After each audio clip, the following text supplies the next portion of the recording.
नमस्कार, आप देख रहे हैं गणदेश बिहार। मैं हूं आपके साथ मुस्कान। इस वक्त हम खड़े हैं बीजेपी कार्यालय के बाहर, जहां बड़े बड़े पोस्टर से बड़े बड़े नेताओं का स्वागत किया जा रहा है।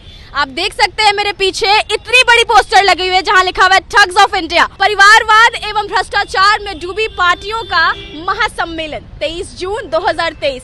तो ये साफ दिखा रहा है कि 23 की महाबैठक से पहले क्या बीजेपी डर गई है?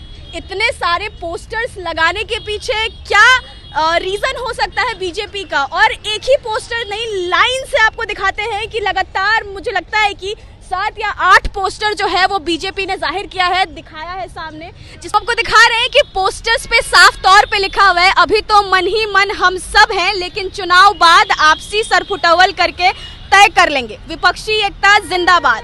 फिर लिखा हुआ है लेकिन आप में से पीएम का चेहरा कौन होगा?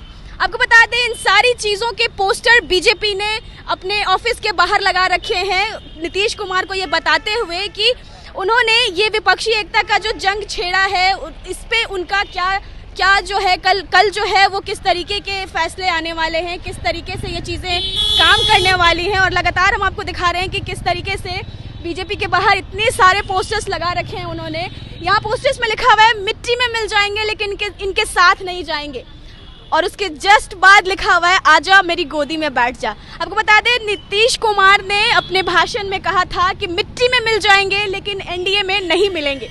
उसके बाद फिर लालू की गोदी में जाकर बैठ गए हैं। इस चीज़ से साफ जाहिर होता है कि क्या कहना चाहते हैं आखिर बीजेपी वाले। उसके बाद लिखा हुआ है लोकनायक जयप्रकाश के शिष्य होने का दावा करने वाले आज उनके गिरफ्तार करने वालों के साथ खड़े हैं।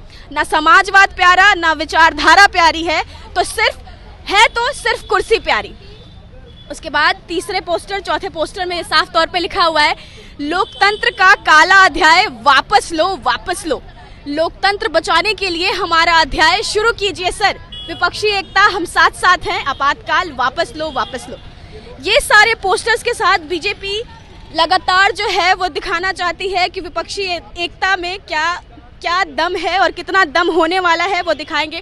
एक और पोस्टर हम आपको दिखाएंगे जिसमें साफ तौर पे लिखा हुआ है जनता को ना रोजी दिया ना मकान, लेकिन बाहर से बुला रहे मेहमान। दुल्हन का पता नहीं और दुल्हा दर्जन भर तैयार, बेगानी शादी में अब्दुल्ला दीवाना।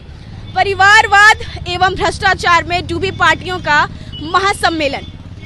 कल की इस बैठक को लेकर बीजेपी ने साफ तौर पे इतने सारे पोस्टर्स जाहिर कर दिए हैं और वो दिखाना चाहती है कि कितनी ज़्यादा जो है नीतीश कुमार कोशिश कर रहे हैं लोगों को मिलाने की। इस बार बिहार का जो है पूरा अस्तित्व बदल देंगे नीतीश कुमार। अब देखना होगा कि कितनी ज़्यादा कोशिश के बाद, इतनी कोशिश के बाद कितना सफल हो पाता है ये महाबैठक। और बीजेपी ने इस तरीके से पोस्टर जाहिर करके अपना परचम लहराया है कि आखिर इसके बाद कुछ होना जाना नहीं है, और दिखाने की कोशिश कर रही है नीतीश कुमार को, उनका असली सच बताने की कोशिश कर रही है, जो उन्होंने पहले ही बोल रखा था उन्होंने कि ऐसा कुछ नहीं होगा, हम कभी एनडीए में शामिल नहीं होंगे। अभी हम मौजूद है बीजेपी के प्रवक्ता के साथ। तो सर, क्या एक दिन पहले, महाबैठक से जस्ट एक दिन पहले ये सारे पोस्टर्स लागू कर दिए, तो क्या बीजेपी डर गई है? मैं आपको बताऊंगा कि देश की यशस्वी प्रधानमंत्री आदरणीय श्री नरेंद्र मोदी जी के नेतृत्व में आपने देखा होगा कि कोरोना जैसी वैश्विक महासमस्या में किस प्रकार से देश को उन्होंने बाहर निकालने का कार्य किया। वैक्सीन की उपलब्धता प्रत्येक राज्य में किस प्रकार से करवाई, न केवल राज्यों में ही, विभिन्न अलग अलग देशों में वसुधैव कुटुंबकम की नीति को अपनाते हुए अलग अलग देशों में भी हमने वैक्सीन को पहुंचाने का कार्य किया। भारत सरकार ने वैक्सीन को पहुंचाने का कार्य किया। और इसके अलावा मैं आपको बताऊंगा कि 2014 के बाद आप देख रही होंगी कि भारत के विभिन्न क्षेत्रों में किस प्रकार से युवा, माताएं, बहनें, बच्चे किस प्रकार से देश की यशस्वी प्रधानमंत्री नरेंद्र मोदी जी के नेतृत्व में किस प्रकार से आगे बढ़ रहे हैं, और किस प्रकार से भारत को विश्व गुरु बनाने की भूमिका में किस प्रकार से सभी लोग समग्र रूप से आगे बढ़ रहे हैं। तो इस प्रकार की चीज़ें जो हैं, ये जो भ्रष्टाचार को आगे बढ़ाने वाले लोग हैं, इन लोगों को ये सारी चीज़ें पछती तो नहीं है।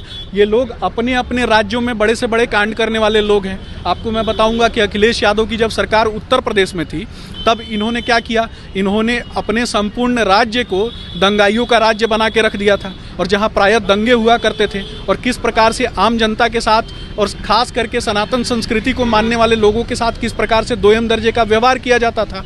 इसके अलावा ममता बनर्जी की बात करेंगे तो किस प्रकार से रोहिंग्या शरणार्थियों की शरण स्थली बना हुआ है। पहले नीतीश कुमार खुद बीजेपी सपोर्टर थे और अचानक इतना बड़ा जो बदलाव किया है उन्होंने, इसके पीछे क्या रीजन हो सकता है? नीतीश कुमार जी को पूरे बिहार में पलटू चाचा के नाम से लोग जानते हैं और ये जो बड़े भाई और छोटे भाई हैं, मैं आपको बताऊंगा कि पहले तो इनके बड़े भाई पर फोकस करता हूं। इनके जो बड़े भाई जो लालू जी हैं, जो अपने आप को तथाकथित रूप से गरीबों का मसीहा मानते हैं, तो मैं आपसे यह पूछना चाहूँगा कि जब वो मुख्यमंत्री थे और उसके बाद उनकी पत्नी जो है वो भी मुख्यमंत्री रही, तो एक घर में जब दो व्यक्ति मुख्यमंत्री होता है, उसके पश्चात भी उन्होंने अपने बच्चों को स्कूली शिक्षा से दूर रखा। तो जब स्कूली शिक्षा से दूर रखा तो शिक्षा जो है वो सवाल खड़े करती है, तो शिक्षा सवाल खड़े करती है। अभी 23 से पहले बहुत सारी चीजें सामने आना बाकी है, बस एक दिन बाकी है महाबैठक में। हम आपको दिखाते रहेंगे ऐसे ही लगातार।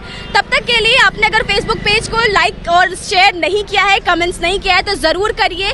हमारे यूट्यूब चैनल को सब्सक्राइब करिए और बने रहिए हमारे साथ, देखते रहिए गणदेश बिहार। धन्यवाद।